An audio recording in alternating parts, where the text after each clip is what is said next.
할렐루야. 주 안에 사랑하는 성도 여러분, 12월 1일 수요일 새벽 만나 요한일서 강의 23번째 시간입니다. 우리가 예수 그리스도를 구주와 주님으로 믿고 영접한다는 것은 더 이상 내가 나의 유익을 위하여 살지 않고 나를 사랑하시고 나의 죄를 대신하여 자기 몸을 십자가에 내어주신 하나님의 아들 예수 그리스도, 그분을 위하여 살겠다는 결단을 하는 것이지. 그 결단과 함께 영적 전쟁에 들어가게 되는데, 지금 요한은 우리에게 영적 전쟁이 있다는 것을 경고하면서 우리가 영적 전쟁에 임할 준비를 시키고 나가서 그 전투에서 승리할 수 있도록 돕기 위하여 요한 1서를 기록했던 것입니다. 지난 시간에 이 주제를 세 가지로 생각했는데, 첫째가 우리가 영적 전투에 들어와 있다는 것을 깨우쳐 주는 것이고, 그리고 그 싸움의 본질에 대해서 우리가 생각을 했지요. 두 번째는 영적 전쟁의 무기가 무엇이냐에 대해서 생각을 했고, 세 번째는 우리가 왜 영적 전쟁을 할 수밖에 없는지 그 이유를 생각했습니다.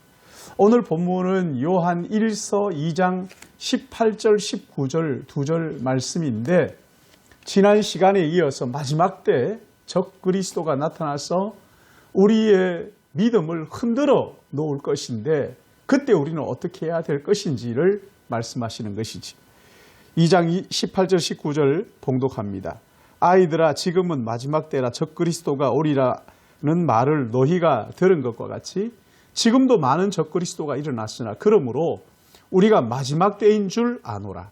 그들이 우리에게서 나갔으나 우리에게 속하지 아니하였나니 만일 우리에게 속하였더라면 우리와 함께 거하였으려니와 그들이 나간 것은 다 우리에게 속하지 아니함을 나타내려 함이라. 아멘. 먼저 코로나 상황이 우리가 전에 예상하지 못했던, 전혀 예상하지 못했던 쪽으로 흘러가고 있습니다.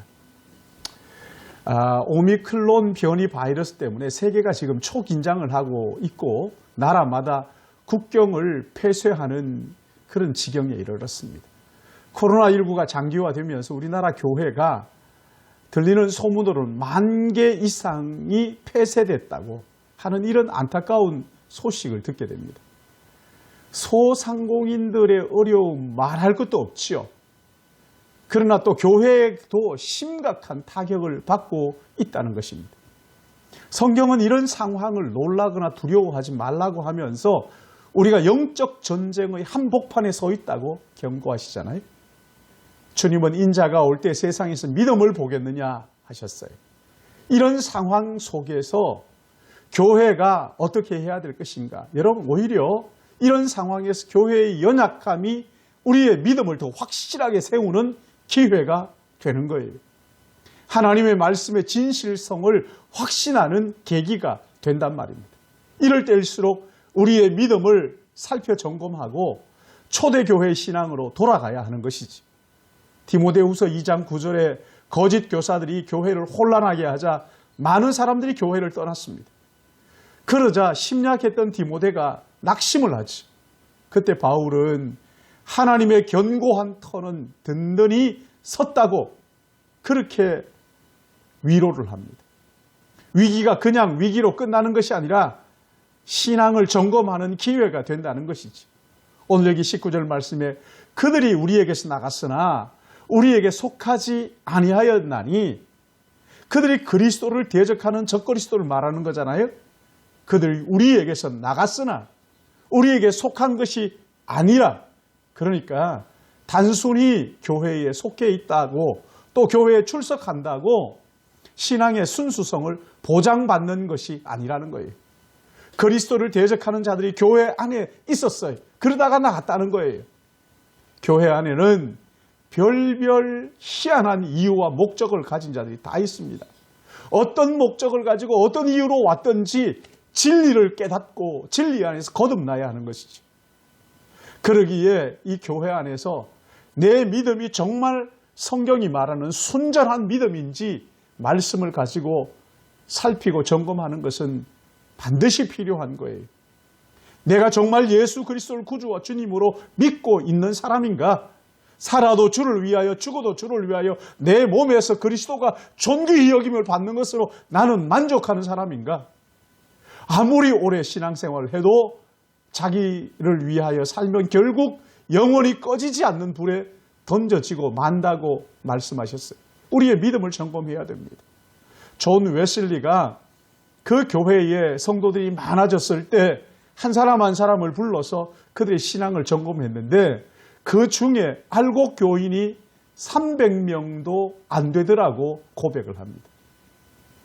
여러분, 이런 자기 점검이 있어야 흔들리지 않는 순전한 믿음의 터전 위에 서게 된다는 거예요. 여러분, 세상이 아무리 혼란하고 흔들려도 우리 주님은 결코 당신의 백성들을 잊어버리지 않으신다고 약속하셨어요. 자기 백성을 아신다고 하셨어요. 참새 한 마리도 하나님의 허락이 없이 떨어지지 않는데 하물며 그 아들이겠느냐? 사랑하는 성도 여러분, 전에 없는 신앙의 위기, 영적 전쟁의 한복판에 우리가 서 있습니다. 배교와 타락이 아무렇지도 않게 행해지고 있습니다. 이럴 때일수록 믿음의 순수성을 살피고 점검하여 주님 다시 오시는 영광의 그날을 기쁨으로 맞이할 수 있기를 주님의 이름으로 축복합니다. 우리가 예수 그리스도를 믿음으로 하나님께로부터 난 자라는 것을 다시 확인하고 확신하고 그래서 그것을 가지고 이 어려운 고난을 넉넉히 이기는 능력을 힘입는 기회가 되시기를, 바른 믿음 위에 서는 기회가 되시기를 주님의 이름으로 축복합니다. 기도하겠습니다. 세상이 점점 악해지고 교회가 점점 힘들어지는 이런 신앙생활 하기가 얼마나 어려운지, 그러나 주님, 이 가운데서도 오히려 이 어려움 속에서 진짜 알곡이 드러나고 참된 믿음이 굳건하게 서고 하나님의 사람들이 분별되고 가려지는 것을 인하여 주께 감사하며 찬양을 드립니다. 사랑하시는 주님, 우리 신일교회에 속한 모든 믿음의 권속들 적당히 신앙생활하지 않게 하시고 이런 어려운 때일수록 철저하게 자기를 점검하고 내가 정말 예수 그리스도를 나의 구주와 주님으로 믿는가? 내가 나의 유익을 구하는 삶이 아니라 하나님의 영광을 위하여 사는 삶인가? 주님 다시 오실 때 기쁨으로 주님을 맞이할 수 있는 믿음의 사람인가를 점검하고, 주님, 이럴 때 정말 반석 위에 굳건하게 세워진 믿음의 사람으로 그렇게 섬으로 말미암아 나를 점검하고 살펴 진리 위에 섬으로 말미암아 하루하루가 고난 속에서도 아무도 빼앗을 수 없는 기쁨 가지고 주를 보며 주를 따르게 하여 주시옵소서. 하나님 아버지, 우리 믿음의 권속들 어떤 삶의 형편과 처지에서든지 진리를 따라 행하게 하시고 진리 위에 서게 하시고 나의 호불호를 따라 사는 것이 아니라 진리를 따라 예수 그리스도를 따라가는 삶이 되도록 우리 모두를 붙들어 주실 것을 간절히 바라옵고, 어려움 가운데서도 주님과 동행함으로 날마다 기뻐하며 항상 기도하며 범사에 감사하는 저희들 되도록 주님 은혜를 베풀어 주시옵소서. 감사하옵고 예수님의 이름으로 기도드리옵나이다. 아멘.